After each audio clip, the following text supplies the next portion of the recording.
Assalamualaikum, apa kabar sobat? Jangan lupa like, comment, and subscribe agar channel ini bisa terus berkreasi. Halo, assalamualaikum sobat motovlog, apa kabar kalian hari ini? Semoga sehat selalu ya. Baik, kembali lagi di channel saya. Nah, kali ini saya ingin mau otak-atik nih fitur-fitur speedometer yang ada di Yamaha R15 Fitri ini. Nah, setelah kemarin saya melakukan pembelian dalam kondisi bekas atau second ya motor ini ya. Nah, saya coba mencari tahu nih fitur-fitur apa saja yang bisa kita manfaatkan. Ternyata di fitur speedometernya itu sangat banyak manfaat yang bisa kita manfaatkan pada saat kita mengendarai motor ini. Nah, sayang banget sih kalau kita tidak manfaatkan fungsi-fungsi dari speedometernya karena sangat kekinian banget sih untuk motor sport 150 cc seperti ini ya.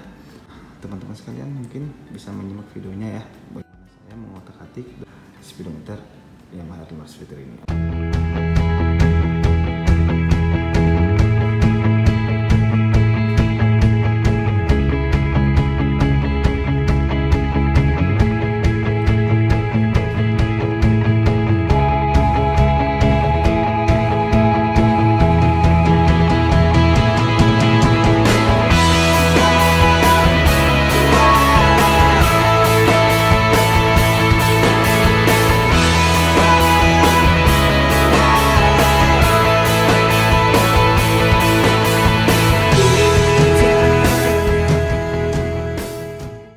Oke, baik sobat motovlog. Nah, kita coba otak-atik aja dulu fitur-fitur apa saja yang ada di speedometer Yamaha R15 Fitri ini. Nah, katanya sih ini yang bisa diubah itu jamnya. Kita ingin menyetel jamnya sesuai dengan jam yang ada saat ini. Kemudian tingkat cahaya daripada speedometernya, kemudian tingkat cahaya yang ada di lampu kelipnya ini. Kemudian indikator peringatan RPM ketika kita melebihi limit yang ada. Nah, untuk kondisinya saat ini sebenarnya saya sudah ubah sih untuk tulisan pembuka yang ada di sini itu menjadi nama saya ya. Silakan udah ada ya Putra tadi. Namun saya ingin memberikan review aja. Yang pertama ada indikator gear. Nah, indikator gear ini ya kita sendiri teman-teman fungsinya yang sangat bermanfaat ya. Pada saat kita mengendarai motor ini, kita bisa mengetahui gear apa yang sedang berfungsi pada saat kita mengendarai motornya. Misalkan gear 1, gear 2, gear 3, gear 4 sampai gear 6. Nah, kalau kondisi kayak gini berarti dia netral ya. Nah, kemudian di sini ada indikator RPM-nya. Nah, kemudian di sini ada indikator jam, average, nah kilometer penggunaan bahan bakar per liternya dan per kilometernya. Kemudian ada odometernya. Di sini ada kilometer per jam, laju daripada motor ini sendiri. Nah, ini ada indikator bahan bakar. Sobat motovlog sekalian, apa aja sih yang saya mau ubah? Nah, yang pertama itu fitur pesan pembukanya. Nah, untuk cara merubahnya mudah aja sih. Kita tinggal matikan aja dulu.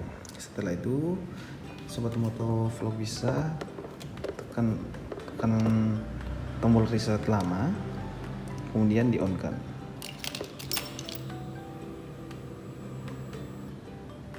Nah, di sini akan muncul menu untuk merubah tampilan awal atau tampilan pesan awalnya. Ini kan sudah saya ubah ya, nah, dengan nama saya sendiri ya.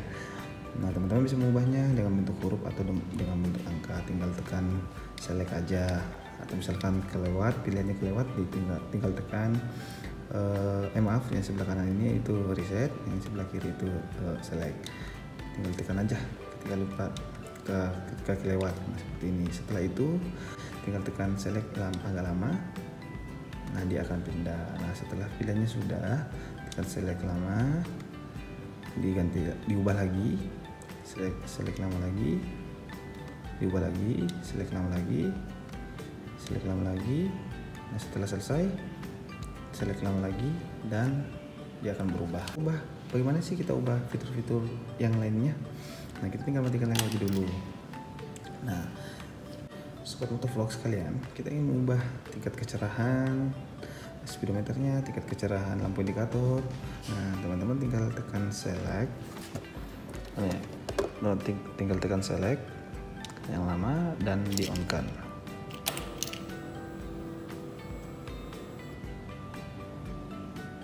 Lepas tampilan yang pertama itu menu untuk merubah tingkat kecerahan daripada layar atau layar speedometernya. Teman-teman tinggal tekan reset aja. Mau di tingkat keberapa? Ini tingkatnya mulai dari 1 sampai 6 ya sobat ya, tergantung selera kita masing-masing. Nah kalau saya sih yang di tingkat yang 4-nya aja. Setelah itu teman-teman sobat sekalian tinggal tekan select. Nah sekarang menu indikatornya ini sobat sekalian tinggal tekan reset lagi.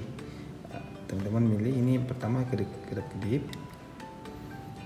Nah ini kedip yang cukup lama, dan kemudian yang tidak berkedip. Nah kalau saya sih lebih suka yang berkedip seperti ini ya, soalnya ya lebih elegan lah.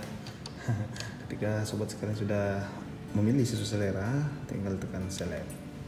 Nah sekarang ini indikator RPM-nya, dimana ketika sobat sekalian mencapai RPM di 10.000 atau tergantung selera ya, itu minimalnya sih di 9.000. Nah kalau saya sih di RPM 10.000. Nah maka dia akan muncul layar indikatornya ini sebagai informasi bahwasannya ini kita sudah melewati batas limitasi daripada RPM itu sendiri. Setelah sobat memilih, misalkan di 10.000, tinggal tekan select. Nah yang kedua teman-teman bisa memilih nih kapan lampu peringatannya itu padam ya. Kalau saya sih memilihnya bisa di minimal 9.000 juga. Nah kalau saya memilihnya nanti dia padamnya itu di angka 1.200. Nah setelah itu teman-teman tinggal tekan select lagi. Nah sekarang tingkat pencahayaan daripada lampu kedipnya ini, nah, saya sih milihnya 4 lagi ya. Ini bisa dipilih sampai tingkatan 6 juga.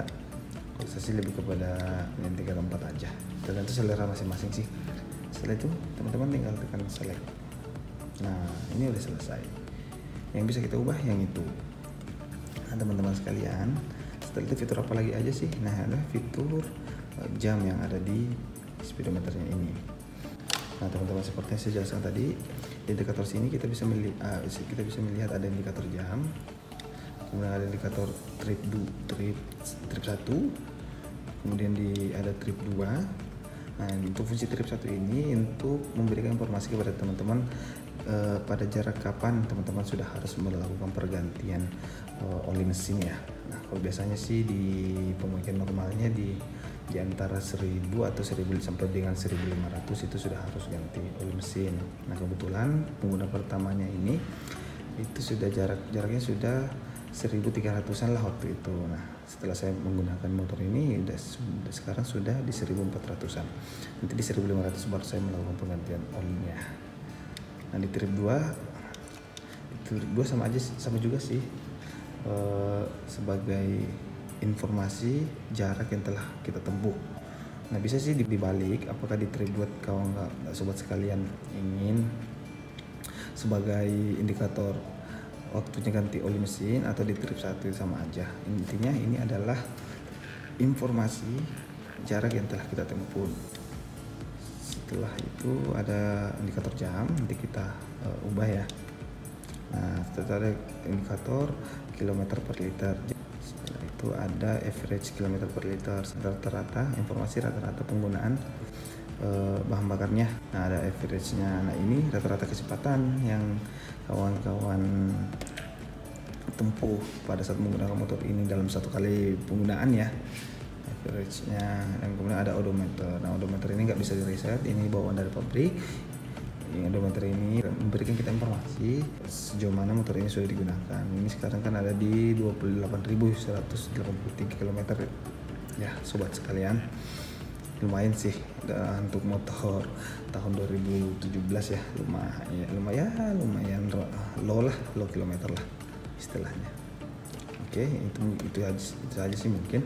Nah sekarang kita coba riset jam yang ada di speedometernya. Nah teman-teman cukup matikan dulu aja. Setelah itu teman-teman sekalian tinggal tekan kalau sobat sekalian tinggal tekan tombol select dan reset bersamaan. Setelah itu di on kan, ditahan ya. Nah ya, maka dia akan muncul indikator untuk merubah jamnya sesuai dengan jam yang ada saat ini. Misalkan sekarang kan jam 11 ya, jam 11 malam lebih. Setelah itu ketika sudah memilih jamnya, tinggal tekan select, kemudian pindah ke menu menitnya. Setelah memilih tinggal select lagi. Nah selesai untuk pemilihannya. Nah teman-teman sekalian, itu juga bisa melakukan reset terhadap tripnya ini ya. Nanti tinggal tekan reset lama, kemudian dia akan nol lagi. Nah ini saya kan nggak nolin dulu ya, soalnya saya belum ganti oli. Nanti pada saat setelah ganti oli baru saya melakukan reset. Mungkin itu fitur-fitur yang bisa kita manfaatkan ya sobat sekalian, yang sudah saya otak-atik juga sih di speedometer Yamaha R15 fitur ini. Menurut saya sayang banget sih ketika kita tidak memanfaatkan fitur-fitur yang ada. Sangat informatif sih menurut saya, dan sangat elegan banget sih tampilannya. Ketika kita matikan ada tampilan CU. Kita nyalakan, itu bisa kita atur sesuai dengan keinginan kita sendiri ya, sesuai dengan selera lah. Baik sobat motovlog sekalian, mungkin sekian video dari saya, semoga bermanfaat. Jika ada pertanyaan silahkan ditulis di kolom komentar. Baik, terima kasih sobat sekalian, see you di video berikutnya. Assalamualaikum warahmatullahi wabarakatuh.